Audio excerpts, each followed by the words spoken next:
Oh, my God.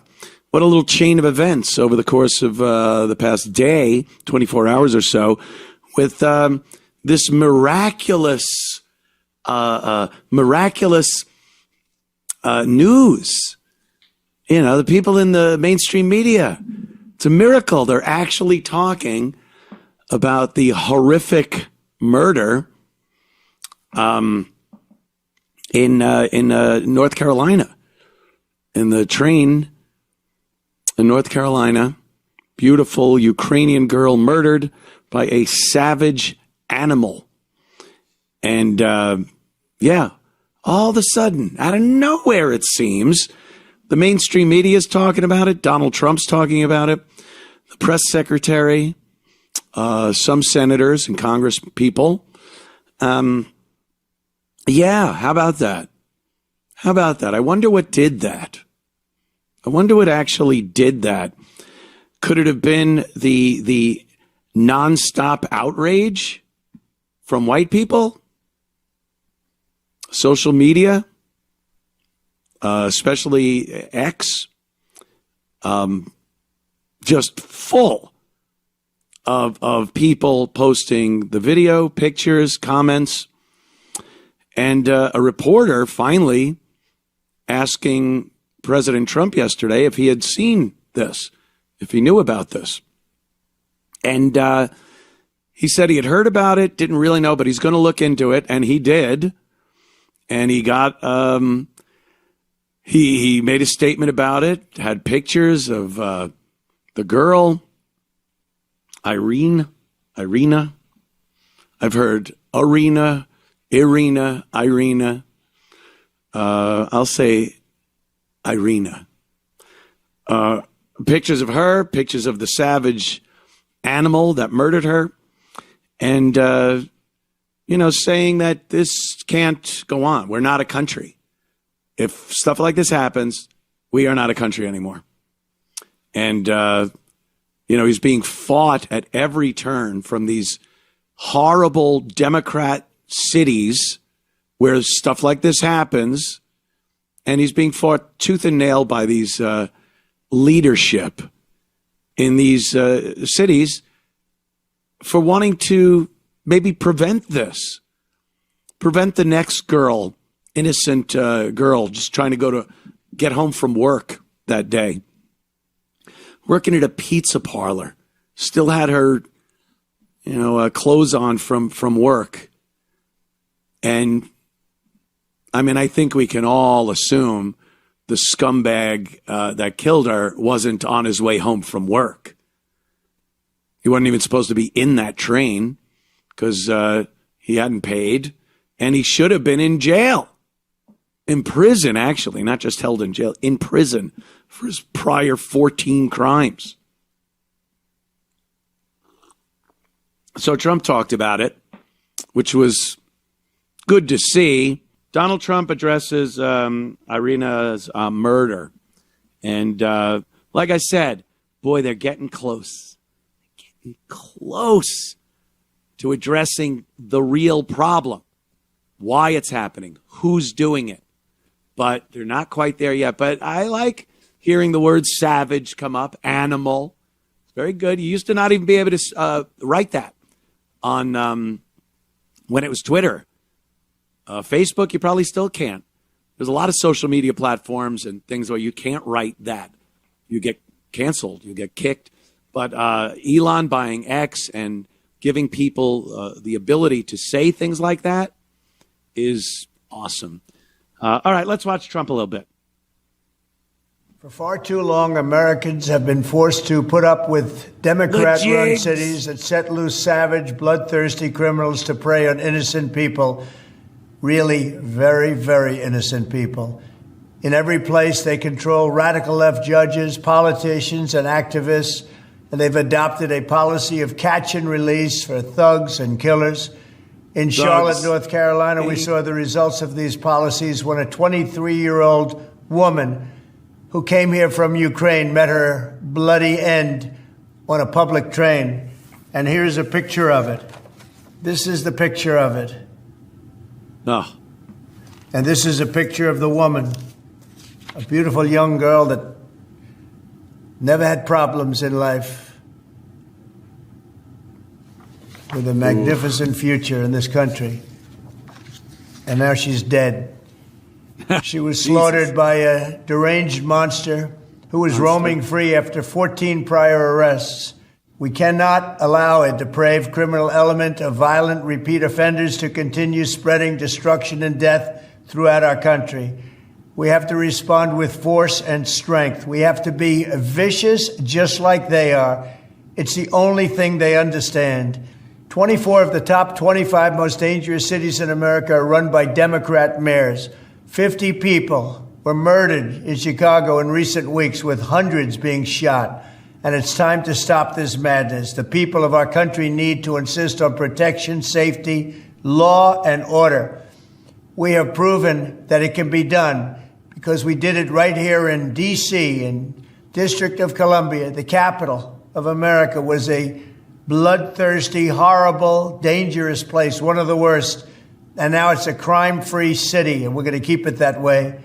It can be done. It can happen fast. All we want is, please, Mr. President, we need help. Chicago needs help. Other cities need help. We'll do what has to be done because we're going to make America safe again, and that includes our big cities. We're going to make those cities safe. Thank you. You know, obviously, we all have certain issues with Donald Trump, some of his policies, but this is what I voted for. The fact that he talks about this and holds up pictures of the beautiful white girl, the savage murderer, something the media would never do, and he forces the media to look at those pictures and play them on their news shows, perhaps. They'll probably, I wouldn't be surprised if MSNBC and CNN like pixelated the picture of the bad guy, of the murderer. We're pixelating as innocent until proven guilty. They'd come up with some nonsense and pixelate it. That would seem outrageous just a few years ago. Now, I'm not even joking. They would pixelate it. Because he is innocent until proven guilty, we won't show you. We don't want to stir up racial hatred and bigotry. And there are politicians and these jerk-offs on the news actually saying that. Don't post the video. It'll just stir up anti-black racism and hatred and violence. Violence? I'll show you some violence right there in that video.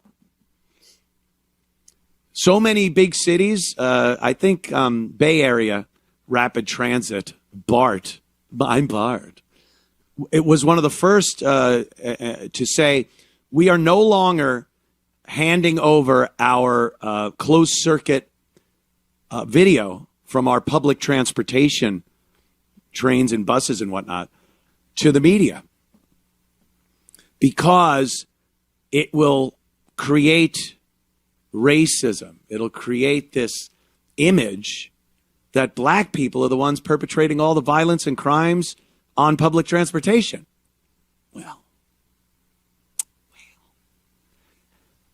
I challenge them, just post the white perpetrators.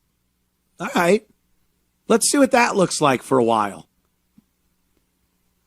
Again, you just get nothing. You would get nothing. But why would you do that? Again, that's a fact. Those are video documentation of what happened, of crimes being committed, of violent criminals. And releasing it to the media might give the police a better chance of catching this guy, getting a tip, going, oh, yeah, I saw that guy. He's here. I know that guy, whatever it is.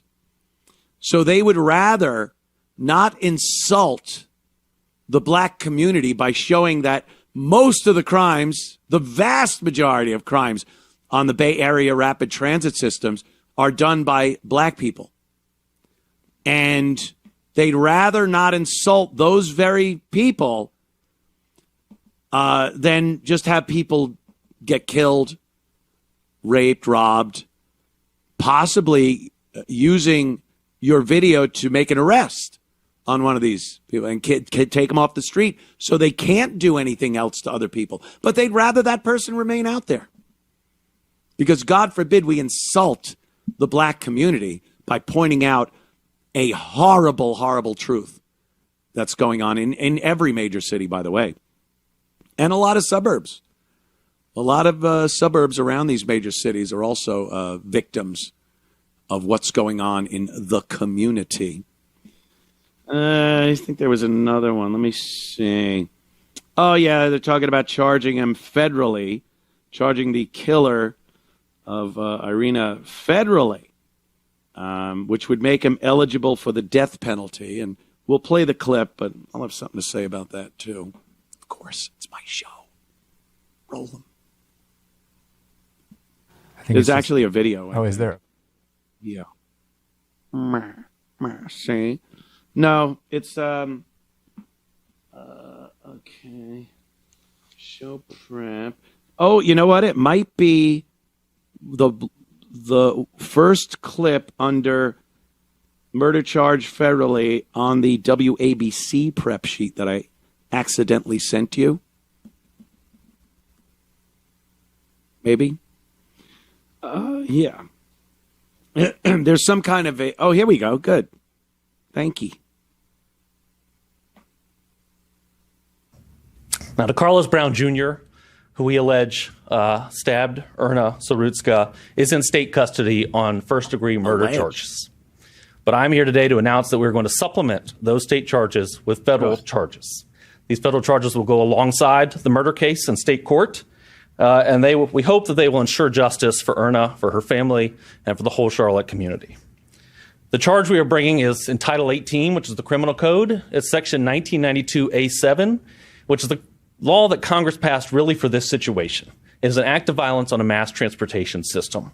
It is a law that is there because acts like this affect the American way. It affects our daily life.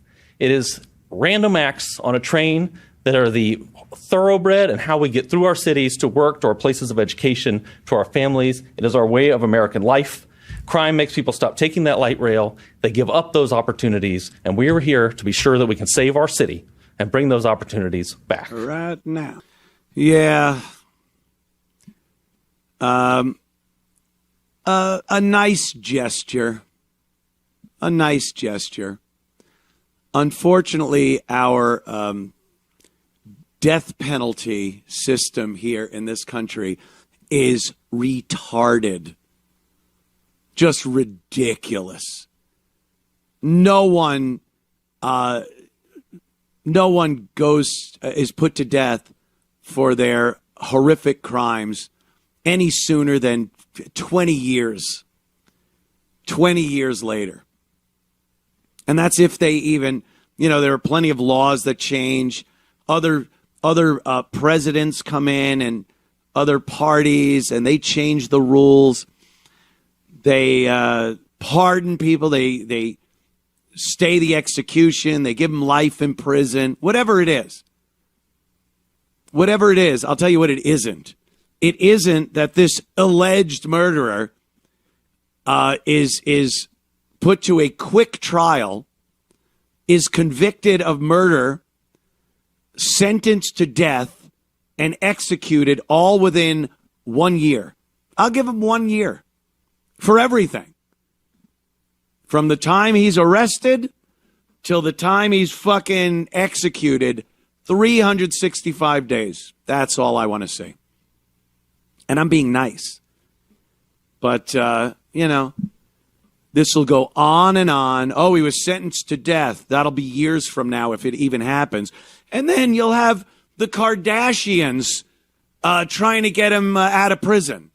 This poor gentleman. The Kardashians and this one and the, what do they call the other one? Oh, my God. The amnesty fucking thing. And all of them come out of the woodwork. Well, the DNA showed DNA. We all saw this shit. It was horrible. Well, mentally, I don't give a fuck. Now, we do live in a country where there is due process. You are given a trial. And let's get it done then.